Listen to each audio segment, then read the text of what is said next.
আমি খবরের কাগজ পড়ছিলাম। আমার ২.৫ বছরের ছোট্ট একটা মেয়ে বারান্দার গাছের পাতা ছিঁড়ে ছিঁড়ে তার খেলনার হাঁড়ি পাতিলে রান্না করছে। একটু পর ভ্রু কুঁচকে আমার কাছে দৌড়ে এসে জিজ্ঞাসা করলো, বাবা, বাবা, তুমি চা খাবে? চা খাবার বদ অভ্যেসটা আমার বেশ পুরনো। আমি ওর খেলনার বাটিতে চুমুক দিয়ে খুব তৃপ্তির সাথে ওর দিকে তাকিয়ে বললাম, চাটা খেলাম তার খেলনার বাটিতে, খেয়ে তাকে বললাম, খুব ভালো হয়েছে মা, খুব ভালো হয়েছে। তখন মেয়েটা আমাকে বলল, বাবা, তুমি আর ১ কাপ খাবে? আমি বললাম, না মা, বাবা পড়াশোনা করছি। আমি বললাম, আমি পড়াশোনা করছি, এখন আর খাবো না। তাহলে নিকো খাও, শক্তি হবে, নিকো খাও, শক্তি হবে। আমি ওর দিকে তাকালাম। আমাকে এমন একটা চিন্তিত চেহারায় আমার গর্ভধারিণী মায়ের পরে আর কখনো কাউকে দেখেছি বলে আমার মনে পড়ে না। হাত বাড়িয়ে আমি আমার মেয়েকে বুকের মধ্যে টেনে নিলাম। ঘাড়ে মাথা দিয়ে ও চুপ করে শুয়ে আছে। ওর মাথার ঘ্রাণটা আমার চোখের জল এনে দিচ্ছে। আহা মা, আহা কি বন্ধন! আমি মাঝে মাঝেই আমার চোখ ঝাপসা হয়ে আসে। সব কন্যার বাবাই হয়তো এই রকম আমার মতো আবেগে চোখ লুকিয়ে একটু আধটু হয়তো কাঁদেন, নিশ্চয়ই কাঁদেন। আমার বিয়ের সময় বিদায়বেলায় আমার শ্বশুর তার মেয়েকে বুকে জড়িয়ে ধরে ঠিক এইভাবেই কেঁদেছিলেন। আমার হাতটা চেপে ধরে বলেছিলেন, জানো, মেয়েটা আমার বড্ড আদরের, ও যেন কোনো কষ্ট না পায়। ওকে কোনো ভুল করলে আমাকে বলবে তুমি বাবা, আমাকে বলবে। ওকে যেন তুমি বেশি বকাঝকা করো না। আমিও তখন তেজি ঘোড়ার মতো কেশবওয়ালা পাগড়ি নাচিয়ে সুবোধ বালকের মতোই বলেছিলাম, অবশ্যই বাবা, আমি নিশ্চয়ই বলবো। আপনি যা বললেন সে কথাটা আমার নিশ্চয়ই মনে থাকবে।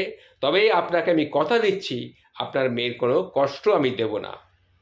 কিন্তু কিন্তু সেই কথাটা আমি কিন্তু রাখতে পারিনি। সংসার জীবনের চক্রবাঁকে আর একজনের কন্যাকে আমি কাঁদাই, হয়তো বকাঝকাও করি, পুরুষত্বের বাহাদুরি ফলাই। আমার স্ত্রী আজ আমার সংসার নিয়েই চিন্তিত। তার বাবার বৃত্তের বাইরে সে আজ তৈরি করেছে একটা আলাদা বৃত্ত। সেই বৃত্তের কেন্দ্রে শুধুই আমি আর আমার সন্তান। আমার সন্তান আর তার বদমেজাজি আমি। কতটুকু স্যাক্রিফাইস একজন নারী করে তার সংসারের জন্যে। আমার ছোট্ট মেয়েটাও হয়তো একদিন এইভাবেই হাউমাউ করে আমাকে কাঁদিয়ে বৃত্তের বাইরে চলে যাবে। আমাকেও হয়তো আর একটা যুবকের হাত ধরে ঠিক এই কথাটারই পুনরাবৃত্তি করতে হবে।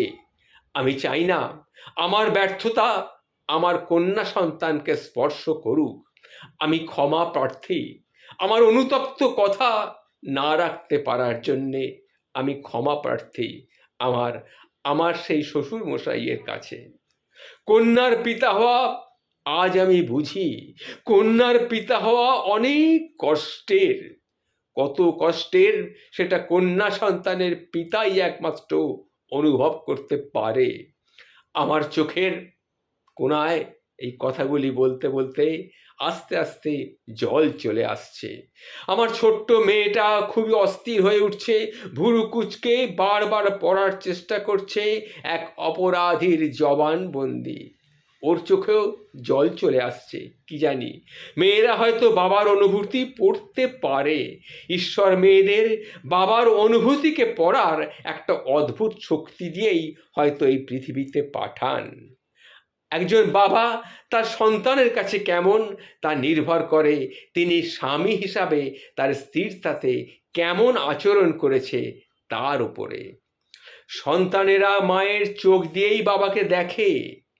একজন স্ত্রী তার স্বামীকে শ্রদ্ধা করলে, ভালোবাসলে সন্তানেরাও বাবাকে কিন্তু ভালোবাসতে শেখে, শ্রদ্ধা করতে শেখে।